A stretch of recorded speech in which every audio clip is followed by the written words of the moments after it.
성탄절 아침입니다. 함께 인사하시죠. 메리 크리스마스, 메리 크리스마스, 메리 크리스마스. 우리의 복과 은혜가 되신 예수께서 사람이 되신 날이지요. 오늘 귀한 찬양 너무 감사하고 여러분들의 찬양을 드릴 때 우리의 마음에 믿음의 불꽃이 또 소망의 불꽃이 더 활활 타오르도록 해주셔서 감사드립니다. 하나님께서 기쁘게 받으신 줄 믿습니다. 오늘 저는 기다림에 대한 설교를 하려고 합니다. 기다린다는 것 쉽지 않지요? 여러분 어떠세요? 기다리는 거 좋아하세요? 기다리는 거 쉽지 않아요. 그래서 사람들은 기다리는 것이 있고 기다리지 않는 것이 있다면 기다리지 않는 쪽을 선택을 많이 합니다. 요즘 유행인 이런 것도 있죠. 택배에 보면 로켓 배송, 또 새벽 배송, 또 어디는 샛별 배송도 있더라고요. 또 맛집 줄 서주는 알바가 있습니다. 대신 쇼핑해주는 알바가 있고 강아지 산책해주는 알바가 등장을 했어요. 자, 이런 일들은 왜 생겨나는 걸까요? 기다리기에 너무 분주해져 버린 우리의 문화 때문이기도 하겠지만 기다림 자체를 의미 없는 시간으로 여기는 우리의 생각 때문이 아닐까 싶어요. 어린 왕자라고 하는 책이 있죠. 그 책 내용에서 보시면 여우가 왕자에게 이런 말을 합니다. 전체적인 내용은 길들임에 대한 내용인데 내가 4시에 온다면 나는 3시부터 행복해지기 시작할 거야. 4시가 가까워 올수록 나는 점점 더 행복해지겠지. 그리고 4시가 다 되었을 때 나는 흥분해서 가만히 앉아있지 못할 거야. 아마 행복이 얼마나 값진 것인지 알게 되겠지. 이런 말을 여우가 어린 왕자에게 하죠. 사실 여러분, 하나님과 우리와의 관계에 있어서도 기다림으로 연결이 되어 있습니다. 기다림은 하나님의 복을 받는 우리의 입장만이 아니라 기다림은 우리에게 복을 주시려고 하는 하나님의 마음, 하나님의 태도이기도 합니다. 이사야서 30장 18절 보시면 이런 말씀이 있어요. 여호와께서 기다리시나니 이는 너희에게 은혜를 베풀려 하시며 일어나시리니 이는 너희를 긍휼히 여기려 하심이라. 대저 여호와는 정의의 하나님이심이라. 그를 기다리는 자마다 복이 있도다. 자, 좀 유식하게 말해서요. 신학적인 용어로 이 문장은 지금 하나의 문장, 아니면 2개의 문장으로 되어 있는데, 자, 이 문장은 여호와께서 기다리신다라는 말과 그를 기다리는 자마다 복이 있다는 말이 머리와 꼬리가 같이 되어 있습니다. 이걸 수미 상관, 머리, 꼬리, 미, 이 2가지가 서로 상관을 이루고 있다 이렇게 말해요. 좀 쉽게 이해하실 수 있는 표현을 해보면 샌드위치 같은 그런 말이라는 거죠. 여러분 중앙에는 뭐가 있어요? 하나님께서 우리에게 주시려고 하는 선물의 목록이 나와요. 그게 뭐죠? 은혜. 그 다음에 뭐예요? 긍휼. 그 다음에 뭐예요? 정의. 이 3가지라는 거예요. 근데 이 3가지를 주시는 데 있어서도 하나님께서 기다리시고 또한 이것을 받는 사람, 이것을 받음으로 말미암아 복을 누리는 사람 역시 기다리고 있다. 이렇게 설명을 하는데 저는 이 말씀의 구조가 신약 성경 전체의 구조와 동일하다고 생각을 해요. 신약 성경 전체를 그냥 하나로 요약을 해본다면 무엇이냐? 기다림의 실체가 예수 그리스도가 하는 사실. 예수 그리스도께서 오셔서 우리에게 무엇을 주시고 예수 그리스도를 믿을 때 우리의 삶이 어떻게 바뀌게 될지를 설명해 주는 중심 내용에 기다림과 기다림이 있다는 거예요. 성경의 마지막 구절 보시죠. 신약 성경의 마지막 구절인데 요한계시록 22장 20절 21절 이것들을 증언하시니가 이르시되 내가 진실로 속히 오리라 하시거늘 아멘. 주 예수여 오시옵소서. 주 예수의 은혜가 모든 자들에게 있을지어다. 아멘. 이렇게 끝나고 있습니다. 기다림으로 끝나고 있어요. 예수 그리스도께서 다시 오실 날을 기다리는 성도들의 모습으로 신약 성경, 더 나아가서 성경 전체가 마무리를 짓고 있는 거죠. 그러면 신약 성경의 첫 번째 내용은 뭘까요? 신약 성경을 처음 딱 열면 무엇이 등장합니까?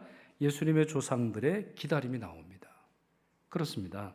성경은 기다림으로 시작하고 기다림으로 마무리하는 책이고 그 기다림의 실체와 본질과 내용과 핵심이 예수 그리스도라고 하는 사실을 우리에게 보여주는 책이에요. 이걸 우리 삶에 적용해 본다면 이게 인생인지도 모르겠어요. 인생인지도 모르겠어요. 우리가 태어나고 나서 아니면 뭐 결혼하기 전에 아니면 결혼한 후인가요?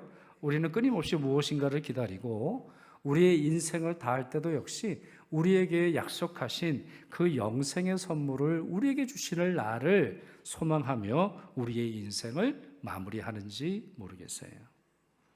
신약 성경이 이 문장으로 시작하지요. 아브라함과 다윗의 자손 예수 그리스도의 계보라 그렇게 되어 있어요. 자, 이 말씀에서는 세 가지가 아주 중요하게 다뤄지고 있죠. 우리의 구원자의 이름은 뭐라는 거죠? 예수라는 겁니다. 그러면 예수님의 호칭은 뭐예요? 그리스도라는 거예요. 그리스도는 이름이 아닙니다. 그리스도는 호칭이에요. 이 말은 원래 히브리어에서 왔는데요. 우리가 이제 흔히 메시아 이렇게 발음하죠. 이건 이제 영어식 발음인데 원래 히브리식 발음은 메시아크 이렇게 되어 있습니다. 메시아크라고 하는 자 기름 부음 받은 자라고 하는 뜻이 되겠습니다. 자 성경 시대에서는요 하나님께서 특별한 사람을 선택하셔서 특별한 임무를 맡기실 때, 즉 성직을 수여하실 때 기름을 부었습니다. 그 사람의 머리에 기름을 부었어요. 저도 오늘 기름을 좀 붓고 올 거 그랬어요. 올리브 기름이라도 좀 더 바르고 반짝반짝 빛내면 훨씬 사진 안 보여주셔도 돼요. 네. 자, 기름 부음 받는다는 건 무슨 의미라고요? 성직을 수여한다는 의미예요. 그러니까 이것은 여러 사람들에게 쓰여졌어요. 고린도전서 말씀 보시죠. 고린도 후서 말씀 보여주세요. 우리를 너희와 함께 그리스도 안에서 굳건하게 하시고 우리에게 기름을 부으신 이는 하나님이시니 그가 또한 우리에게 인치시고 보증으로 우리의 마음에 성령을 주셨느니라는 말씀이 나와요. 이것은 성도에게 의미하는 거죠. 예수님의 제자 교인들을 의미하는데 그들에게도 하나님은 기름을 부어주세요. 그러나 기름을 붓다라고 하는 말이 여러 사람들에게 쓰일 수 있지만 그리스도라고 하는 호칭은 오직 딱 한 분에게만 사용하는 거예요. 그분이 누구라는 거예요? 지금 마태복음 1장 1절에 설명하는 거예요. 예수께서 그리스도시다라는 말이에요. 그러니까 다른 사람이 그리스도가 될 수 있어요? 없어요? 다른 사람은 그리스도가 될 수 없어요. 만약에 내가 그리스도라고 주장한다면 적그리스도가 되는 거예요. 자, 무슨 말인지 아시겠어요? 두 번째 그리스도, 세 번째 그리스도, 네 번째 그리스도는 성경에 나와 있지 않아요. 오직 한 분의 그리스도고 그리스도라고 주장하는 자는 누가 돼요? 그리스도의 적이 되는 거예요. 그래서 성경은 적그리스도라 이렇게 설명을 하고 있는 거죠. 자, 셋째, 지금 마태복음 1장 1절의 말씀은 예수 그리스도께서는 아브라함과 다윗의 자손이라는 사실을 우리에게 알려줍니다. 즉 문자적으로 따져보면 시간상으로나 혈통에 있어서나 아브라함과 다윗이 예수님의 조상들이 된다라고 하는 말인데요. 실제로 이 말이 의미하는 것은, 이 말씀이 의미하는 것은 이들이 간절히 기다렸던 분이 예수 그리스도라는 것이죠. 바로 그 사실을 마태복음 1장 2절 이하 족보에서 확인할 수 있습니다. 자, 이 족보는 독특한 족보예요. 왜 독특한지는 좀 이따 다시 말씀드리겠는데 17절에 이렇게 되어 있죠. 그런즉 모든 대수가 아브라함부터 다윗까지 14대요, 다윗부터 바벨론으로 사로잡혀 갈 때까지 14대요, 바벨론으로 사로잡혀 간 후부터 그리스도까지 14대더라 이렇게 되어 있습니다. 저는 이 족보를 통해서 그리스도를 기다린다고 하는 말의 의미를 우리가 발견할 수 있다고 생각을 합니다. 가장 확실한 것은 이스라엘 조상들이 오랫동안 기다린 분이 예수님이라고 하는 사실을 우리에게 알려주지만 그것보다 더 깊고 그것보다 더 넓으며 그것보다 더 보편적 가치를 우리에게 알려줍니다. 첫째, 하나님의 복이 온 세상에 퍼져나가기를 기다린다는 말입니다. 이 족보의 내용을 통해서 우리가 확인할 수 있는 예수를 기다린다고 하는 말의 의미가 뭐냐? 예수가 오시면 나 잘 되고 내 가정 잘 되고 이 정도가 아니라 모든 세상 사람들이 하나님의 복을 받기를 기다린다는 뜻이라는 거죠. 이 족보 처음으로 언급된 분들이 이렇습니다. 2절에 나오는데 아브라함이 이삭을 낳고 이삭은 야곱을 낳고 야곱은 유다와 그의 형제들을 낳는다라고 하는 말이 나오는데 여기에 세 명의 족장들이 나오죠. 아브라함, 이삭, 야곱. 그래서 구약에 하나님을 표현할 때 유명한 구절이 있죠. 어떻게 돼요? 아브라함의 하나님, 이삭의 하나님, 야곱의 하나님, 그러니 살아계신 하나님. 이제 이렇게 설명이 된다고 하는 말이에요. 그러니 이 세 분은 우리의 믿음에 있어서나 유대인들의 믿음에 있어서 아주 굉장히 중요한 기원을 알려준다는 거예요. 자, 그런데요, 이분들이 무엇을 기다렸나요? 이분들이 기다린 실체가 뭐예요? 그 말씀을 보세요. 창세기 22장 18절. 아브라함에게 하나님께서 하신 말씀이에요. 내 씨로 말미암아 천하 만민이 복을 받으리니 그랬어요. 그러면 아브라함의 아들인 이삭에게 제가 친절하게 누구에게 했는지 다 써놨어요. 자, 그 다음 슬라이드 보여주시면 창세기 26장에 보면 이삭에게 이 말씀을 하십니다. 내 자손으로 말미암아 천하 만민이 복을 받으리라. 그러면 야곱은 어떨까요? 창세기 28장 땅의 모든 족속이 너와 내 자손으로 말미암아 복을 받으리라 되어 있어요. 같아요, 달라요? 같아요. 세 분의 족장들은 같은 분을 기다렸어요. 그분의 이름은 아직 나와 있지는 않지만 분명히 이들의 자손이 될 거예요. 이들의 씨가 될 겁니다. 이들의 후손이 될 거예요. 하나님은 아브라함과 이삭과 야곱을 복되게 하셨고 당대에 형통하게 하셨어요. 그러나 하나님께서는 그들이 받는 복이 세상 사람들에게까지 확장되기를 기대하셨고 이들도 기다리라고 말씀하셨습니다. 바로 그 기다리는 분이 예수 그리스도이신 것이죠. 둘째, 불쌍한 자들에게 임하는 하나님의 자비를 기다린다는 거예요.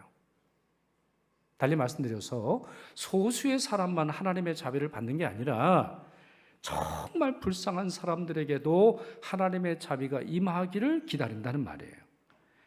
마태복음의 족보에는 5분의 여인이 포함되어 있어요. 이건 굉장히 이상한 일입니다. 이스라엘 사회는 북의 사회예요. 여성의 이름을 족보에 쓰는 경우는 없어요.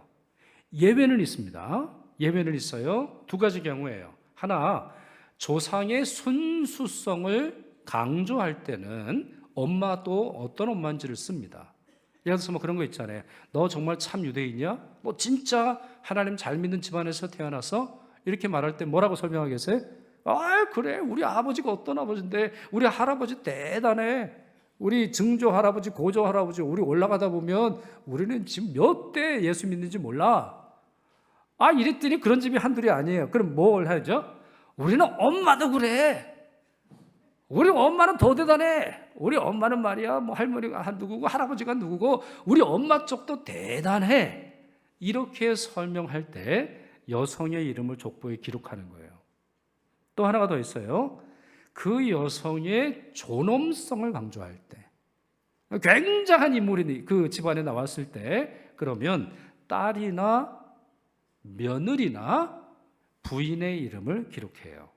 그게 이제 성경에서도 그런데, 그러나 예수님의 족보에 등장하는 5명의 여인 중에서 4명, 다말, 라합, 룻, 바세바는 그리스도의 조상의 목록, 그리스도의 조상을 기록한 족보에 들어가기에는 결격 사유가 분명해 보입니다.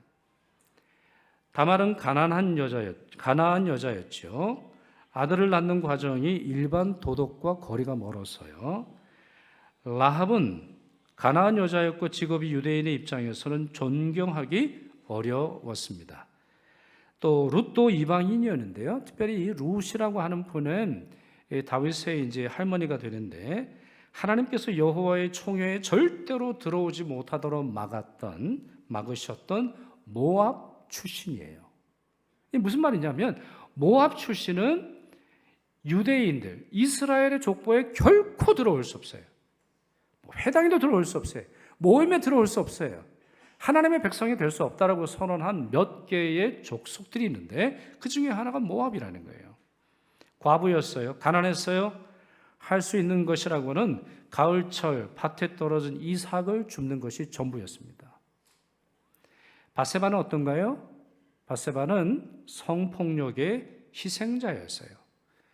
첫 번째 남편이 두 번째 남편에 의해서 무차별하게 살아야 당하는 비극을 겪었던 여인입니다. 그렇습니다. 이들은 모두 외부인이요 취약하고 소외된 사람들이었어요. 그러나 그리스도 강림의 이야기에 포함되어 있습니다. 왜일까요? 왜 그럴까요? 사회적인 기준, 사회적인 잣대, 남들이 하는 것으로 보면 이 네 분의 이름은 있어도 빼는 것이 좋을 것 같음에도 불구하고 왜 그리스도 탄생의 이야기, 그리스도를 기다렸던 사람들의 이야기, 그리스도 탄생까지 준비되었던 예수 그리스도의 조상들의 이야기에 기록되어 있을까요? 그 이유는 두 가지로 보입니다. 이들을 품어주신 하나님의 자비가 얼마나 넓은지, 또한 이들처럼 서럽게 살아가는 모든 사람들을 하나님의 가족으로 받아들여 주실 분이 바로 예수 그리스도라고 하는 사실을 보여주고 싶으셨기 때문입니다. 셋째, 그리스도에 대한 기다림이 보편적이라는 뜻입니다. 여러분, 보편적이라는 말 아시죠? 자, 진리하고는 좀 다른 말인데, 보편적이라고 하는 말은 시대가 달라진다 할지라도, 사람이 다르다 할지라도, 상황과 조건이 달라진다 할지라도 공통되고 동일하다는 말 아니에요? 예수님의 족보에는 이미 말씀드린 대로 아브라함과 다윗과 바벨론 포로 시기 이렇게 세 등분으로 나눠집니다. 두 번째 부분이 아마 가장 잘 나갔던 분들일 거예요. 이분들은 다 왕들입니다. 다윗 왕조에 해당되는 왕들이 명시되어 있고요. 이들은 이스라엘 역사의 정점에 이르고 있는 분이에요. 부정적인 왕들도 꽤 됩니다만 어쨌든 그들의 세도, 그들의 권력, 그들의 명성, 그들의 역할은 당대의 최고였어요. 역사적 정점이었어요. 그러나 그 다음 세대, 그러니까 이 족보에 나오는 세 번째 세대, 바벨론 포로로부터 예수 그리스도께서 탄생하셨던 예수님의 아버지 요셉에 이르기까지는 딱 한 사람, 스룹바벨을 제외하고는 무명의 인물입니다. 무명의 인물이에요. 성경에서 오직 여기에만 그 이름이 나오면, 사실 이 시기는 그런 시기예요. 이스라엘 땅에는 강대국들이 일따라 다스리고 있었고요. 이스라엘은 그리스와 로마가 지명하는 왕들이 다스리고 있었습니다. 다윗 지파는 매우 약해져 있었고 이스라엘의 백성들은 압제당했으며 할 수 있는 일도 두드러진 인물도 거의 없었어요. 그렇습니다. 마태복음 족보의 세 번째 목록에 있는 분들은 여기에 이름만 있을 뿐 어떠한 역사적인 기록도 찾아볼 수 없어요. 전적으로 무명의 인물입니다. 저는 이 사실에 정말 큰 은혜를 받습니다. 사실 첫 번째 목록에 들어가 있는 분들에 대해서야 우리가 창세기나 역사를 통해서 많이 공부하니 잘 알고, 두 번째 인물도 괜찮다고 볼 수 있는데 이렇게 큰 은혜를 받은 적은 없어요. 세 번째 인물들을 생각을 해보세요. 그리고 우리의 삶을 생각을 해보세요. 우리도 살다 보면 어떠한 시간 속에서는 실패와 낭만과 두려움만 가득하여서 아무것도 기록할 수 없는 그런 시간이 있습니다. 아마 코로나가 그런 시기가 아니었을까 싶고요. 내 인생의 가장 비참한 어떤 것도 내 일기장에, 내 인생의 기록에 남겨두고 싶지 않은 인생의 공백기가 있지요. 그러나 그것조차 의미 없는 시간이 아니라는 사실을 알 수 있어요. 주님을 기다리는 자들에게 있어서는 말이죠. 맞습니다. 약한 자이든 강한 자이든 유명한 사람이든 무명한 사람이든 그들 모두 그리스도를 기다리고 있다라는 것이고, 또한 그리스도께서 강림하신다라고 하는 말은 사람들의 능력에 달려 있는 것이 아니라 하나님의 섭리에 달려 있다라고 하는 것이고, 또한 그리스도를 약속하신 것이 하나님의 자비 때문이라면 그리스도의 강림을 기다리도록 하시는 것은 하나님의 신실하심 때문이라는 겁니다. 그렇기에 내 인생에 한 줄도 쓸 수 없는 그 시간조차 소중하게 하나님 앞에는 기록되는 거죠. 누군가에게 당신 뭐 하고 왔어? 당신 작년에는 뭘 하고 살았어요? 당신의 지난 10년은 어떻게 설명할 수 있습니까? 물을 때 나 자신은 아무것도 설명할 노릇이 없더라도 그리스도를 기다리는 사람들에게는 그 시간이 의미 있다라고 하는 사실을 바로 이 세 번째 족보에 해당되는 사람이 우리에게 가르쳐 줍니다. 마지막으로 넷째, 기다림에 실패한 자들이 있음을 알 수 있습니다. 기다림에 실패하는 자들이 있다는 것도 알 수 있죠. 이미 말씀드린 것처럼 마태복음 1장의 예수님의 족보는 14대, 14대, 14대 이렇게 되어 있습니다. 그래서 모두 42분의 조상들의 이름과 추가적으로 몇 분의 이름이 같이 나오는 것을 볼 수 있다고 하는 거죠.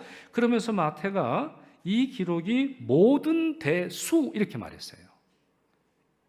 1장 17절에 보면 모든 대수라고 되어 있어요. 모든 대수예요. 그러나 여러분, 이건 사실이 아니에요. 사실이 아닙니다. 구약 성경에 나오는 인물들을 그대로 유다 지파와 관련돼서 정리를 해보면 빠진 분들이 있어요. 예를 들어서 지금 여호람과 우시야 사이에 3명이 빠졌어요. 아하시야, 요아스, 아마샤. 그리고는 요시야와 여고냐 사이에 여호야김을 제거했습니다. 실수예요? 아니에요. 의도적으로 뺐어요. 결코 이름을 뺀 이유는 실수가 아닙니다. 14대, 14대, 14대 모든 대수라고 했어요. 이들 뿐이에요. 이들의 아닌 자들은 뺀 거예요. 그러니 예수님의 족보는 예수님의 조상들을 순차적으로 기록한 것이 아니라 하나님의 선택을 받은 자들을 기록하고 있는 것이며, 그리스도의 조상으로 하나님의 선택을 받지 못한 자들은 그 이름을 그리스도의 족보에서 빠지게 된다라고 하는 사실을 알려주는 것이죠. 그렇기에 야곱의 장자권을 언급하는 내용에서 우리 구약 성경을 통해서 우리가 보면 야곱의 장자권은 요셉이 가져가거든요. 그러나 이 목록에는 요셉이 아닌 유다가 그 이름이 기록되어 있습니다. 중요한 것은 하나님의 선택이라는 거예요. 그렇습니다. 외부인이요 이방인으로 불리는 자들이 그리스도의 족보에 편입되게 하신 분도 하나님이시며, 비록 혈통으로는 하나님의 백성들인 것처럼 보인다 할지라도, 예수 믿는 가정에 태어났으니 구원받는 것처럼 보인다 할지라도, 내 부모가 예수를 믿으니 그 자녀가 구원받는 것처럼 보인다 할지라도 하나님의 생명책은 다를 수 있음을 설명하고 있는 것입니다. 비록 혈통으로는 하나님의 백성들인 것처럼 보이지만 그리스도의 계보에서 탈락시키고 제하시는 분이 하나님이시라고 하는 사실을 우리는 알아야 합니다. 그렇기에 기다림에 실패하는 자들이 겪는 아픔이 얼마나 크다라고 하는 사실을 이해해야 할 것이죠. 따라서 그리스도께서 나타나실 때 우리를 향한 하나님의 선택과 구원의 목적과 풍성함이 비로소 완전히 드러날 텐데, 그 때가 될 때까지, 그 일이 이루어질 때까지 우리가 해야 하는 것이 무엇이겠어요? 기다림입니다. 이제 말씀을 맺죠. 성탄절 아침 우리는 이미 성취된 기다림과 아직 성취되지 않는 예수의 재림이라고 하는 기다림 사이에 있다라고 하는 것을 느낄 수 있습니다. 아기로 오신 예수님께서 다시 오실 날이 멀지 않았습니다. 그러니 예수님의 조상들이 그렇게 했던 것처럼 바로 이 마태복음 1장에 기록되어 있는 이 조상들이 정말 하나님의 온전한 구원의 역사와 이 구원의 역사가 내 집안만이 아니라 모든 사람에게, 가장 불쌍한 자들에게도 임할 때까지 기다렸던 그 모습처럼 우리도 기다려야 하겠습니다. 크리스토퍼 애쉬라고 하는 미국 설교자요, 신학자가 우리가 찬양하는 이유는 현재가 쉬워서가 아니라 미래가 영광스럽기 때문입니다. 이렇게 설명했습니다. 그렇습니다. 온전한 하나님의 복과 은혜가 여러분 미래에 놓여져 있습니다. 그러니 기쁨으로 기다리십시다. 확신으로 기다리십시다. 찬양을 부르며 새로운 해를 맞이하십시다. 그럴 때 반드시 오시는 그리스도의 역사가 여러분에게 온전히 임할 것입니다. 기도하겠습니다. 참 좋으신 아버지 하나님, 복된 성탄절 하나님 말씀 들려주시니 감사드립니다. 저희들도 주님의 조상들처럼 믿음과 소망으로 주님의 날을 잘 기다릴 수 있도록 도와주옵소서. 우리의 유일한 구세주이신 예수 그리스도의 이름으로 기도드리옵나이다. 아멘.